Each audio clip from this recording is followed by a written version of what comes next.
بسم اللہ الرحمن الرحیم نحمدہ ونصلی علی رسولہ الکریم۔ انجینئر علی مرزا سے جو ہمارے اختلافات ہیں، علماء کے اختلافات ہیں، وہ ساری دنیا کو معلوم ہے۔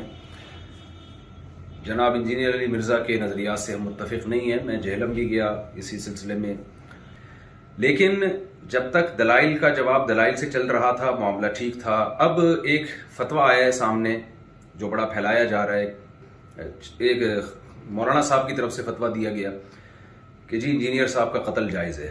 تو میں اس اپنی دینی ذمہ داری سمجھتا ہوں کہ ہم اس فتوے سے بالکل متفق نہیں ہیں، اور جتنی بھی میری بڑے علماء سے بات ہوئی ہے، جہاں تک میری رسائی تھی، جن سے میری بات چیت ہوئی ہے، وہ کوئی بھی اس فتوے سے متفق نہیں ہے۔ تو لوگ اس فتوے کو علماء کا متفقہ فیصلہ نہ سمجھیں، کیونکہ ہمارے ملک میں پہلے قتل و غارت بہت ہوئی ہے۔ یہ شرعاً کسی کو اجازت نہیں ہے اس کی کہ کسی بھی شخص کو اٹھ کے وہ قتل کر دے۔ انسانی جان کا قتل، چاہے وہ کسی بھی مسلک سے ہو، کسی بھی فرقے سے ہو، کسی بھی مذہب سے ہو، ہم اس کا قتل جائز نہیں سمجھتے۔ پاکستان میں قانون بنا ہوا ہے کہ کوئی بھی صحابہ کرام کی بے ادبی کرتا ہے یا گستاخی کرتا ہے تو قانون بنا ہوا ہے۔ تو یہ سپریم کورٹ کا کام ہے، ہائی کورٹ کا کام ہے، جج کا کام ہے کہ وہ یہ فیصلہ کرے کہ کون گستاخ ہے اور کون گستاخ نہیں ہے، اور اس بیس پہ جو بھی پاکستان کا لا ہے، قانون ہے، وہ نافذ ہونا چاہیے۔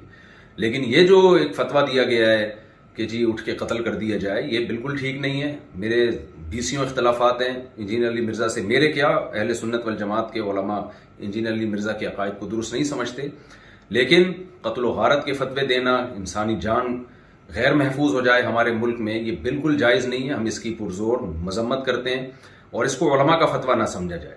ایسا نہ ہو کل کوئی سرپھرا اٹھے اور کسی انسان کو قتل کر دے گستاخی کی بیس پہ، بے ادبی کی بیس پہ، تو یہ بالکل غلط ہے۔ ہم اس کی بھرپور طریقے سے مذمت کرتے ہیں، اور علماء بھی، جہاں تک میری رسائی علماء سے ہوئی ہے، وہ بھی اس عمل کو جائز نہیں سمجھتے۔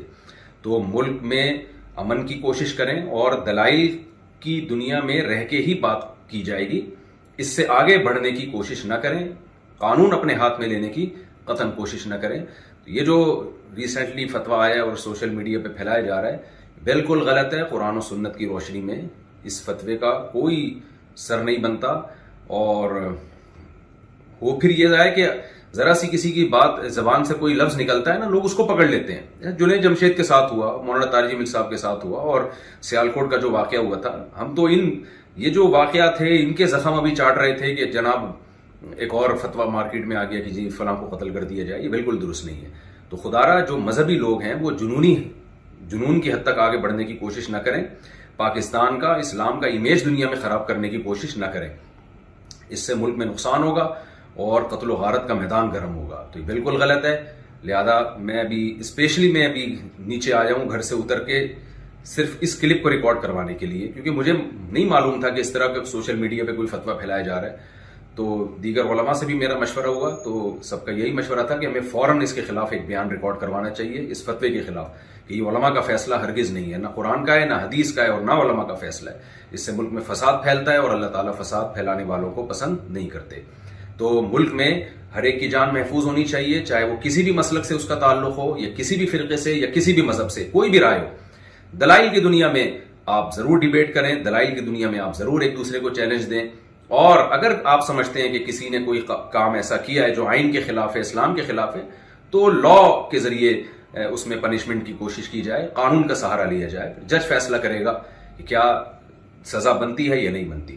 اللہ تعالی ہمارے ملک کو ہر قسم کی اندرونی اور بیرونی سازشوں سے پاک فرمائے، اور اس شر سے اللہ تعالی ہمارے کنٹری کو محفوظ فرمائے، اور عالم اسلام میں محبت اور اتحاد پیدا فرمائے، اور ہماری سب کی جانوں کو اللہ تعالی محفوظ فرمائے، اور یہ جو مذہبی شدت پسندی ہے، اس شدت پسندی سے اللہ تعالی ہم سب کی حفاظت فرمائے۔